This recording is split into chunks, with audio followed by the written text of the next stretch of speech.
Ini mohon maaf kepada orang yang selama ini menganggap terjemahan Quran itu Quran.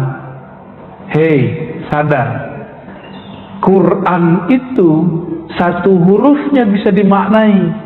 Maka terjemahan yang antum baca dari terjemahan Kementerian Agama kah, atau terjemahan dari siapa, itu baru satu makna daripada ayat. Jadi jangan kemudian kalau udah baca terjemahan udah ngerti Quran, belum. Kalau begitu kenapa Nabi mengatakan baca kulhu sama dengan sepertiga Quran? Itu kenapa, Pak? Kita kalau ulik-ulik terus kalimat kul huwallahu ahad, nggak ada habisnya. Setahun kita ngaji kul huwallahu nggak selesai, Pak. Sampai mati nggak selesai itu kul huwallahu ahad. Ngaji huwa Allah ahad nggak selesai. Saya jamin huwa aja udah lama tuh. Tahu dia, bagaimana dia, siapa dia, apa sifat dia, apa yang mustahil bagi dia. Allah, alif lam lam ha, kok bisa disebut begitu? Dalam bahasa lama Allah juga. Makanya beberapa aliran, kalian jangan sebut-sebut nama Tuhan kalian Allah. Allah itu bahasa kami. Lah bukan begitu. Gak ngerti sejarah bahasa dia berarti. Ini bahasa Semit namanya. Quran itu bahasa Arab, bahasanya Yesus itu Suryaniyah dan Ibraniyah, dua dia ngomong bahasanya dua. Bahkan disebutkan juga bahasa ketiga Aramiyah. Bahasa Aram itu cuma dipakai sekarang 3 kampung di Syam, di Suriah. 3 kampung doang, itu bahasa tua itu. Sayyidina Adam itu berbicara pakai bahasa apa? Suryaniyah. Itu bahasa paling tua di alam semesta. Itu bahasa paling tua tuh, Suryaniyah. Tapi sebelum itu kan sudah ada iblis. Pakai bahasa apa iblis?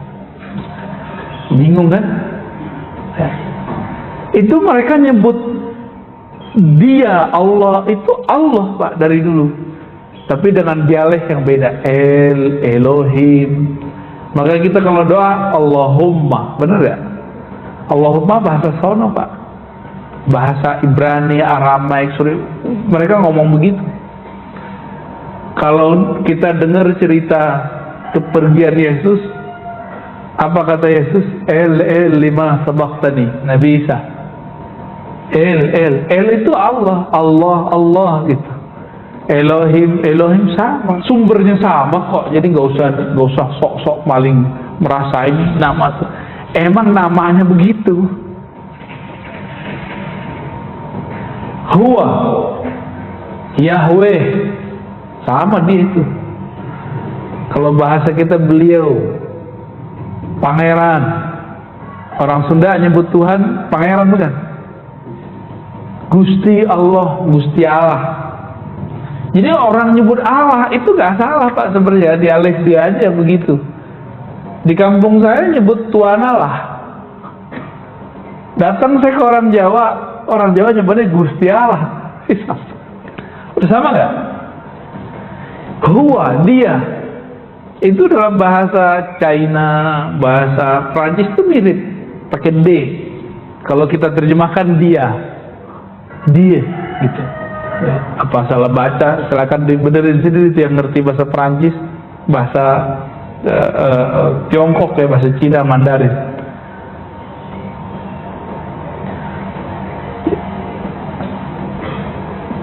Jadi teks yang kita baca lalu ada terjemahannya, itu baru satu makna. Kalau terus didalami, wajar kalau kulhu itu sepertiga Al-Quran. Jadi rumus-rumus begitu ada dalam Quran. Baca ini sama sepertiga Quran. Baca ini sama dengan Quran semua. Tapi nggak ada kan hadisnya? Baca satu surat sama dengan membaca semua Quran. Baca satu ayat sama dengan baca satu Quran. Nggak ada kan? Tapi oleh orang yang mengerti ilmu kulhu tadi, mereka tahu surat apa itu, ayat apa itu. Nggak boleh saya sebut, Pak. Ya, ntar nggak mau baca Quran lagi. Ntar baca yang satu ayat itu aja. Salah paham, maksudnya bukan begitu. Kedalaman satu ayat itu adalah kedalaman Al-Quran dari awal sampai akhirnya, gitu. Itulah maksud dari seorang imam ahli sholawat namanya Sidi Ahmad Tijani.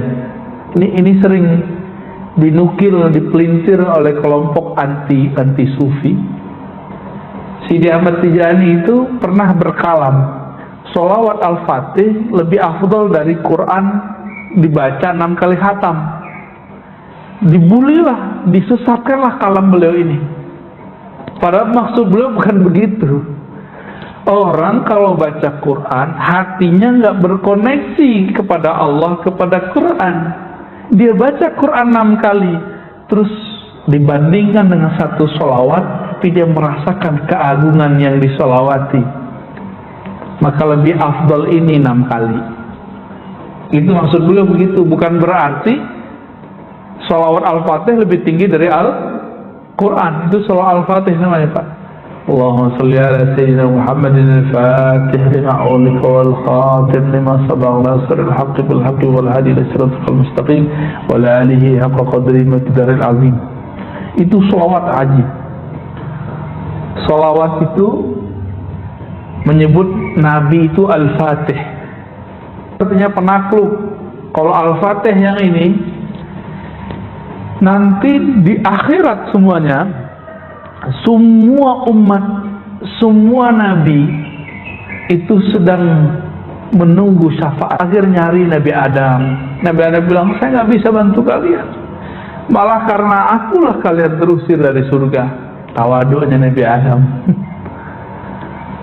Datang ke Nabi Nuh. Nabi Nuh bilang, lah kalian datang kepadaku, aku dulu nggak sabar mendoakan kehancuran umatku sendiri. Datanglah ke Ibrahim. Datang Nabi Ibrahim. Apa kata Nabi Ibrahim? Kalian datang kepadaku, aku punya kesalahan 3. Pernah bohong. Tapi bohongnya Nabi Ibrahim dosa nggak? Enggak, beliau cuma merasa salah adab. Tapi itu nggak dosa, malah wajib beliau begitu. Bohongnya itu wajib gitu. Kita tiap hari bohong ya. Tiap hari kita bohong, Pak. Datang nih Musa. Musa bilang, dulu saya pernah mukul orang, dibunuh, saya gak dikisos. Padahal umatku jika membunuh seseorang dikisos. Datang ke Nabi Isa. Nabi Isa nggak ngomong apa-apa. Datangnya Nabi Muhammad SAW.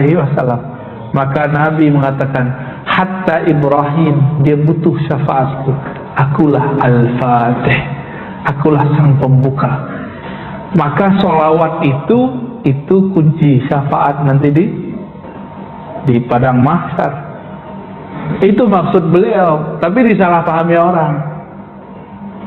Karena teksnya kadang-kadang jatuh ke tangan orang yang tidak paham perkalian-perkalian di bab yang kita sebut tafakkur ini. Tafakkur dan tadabbur.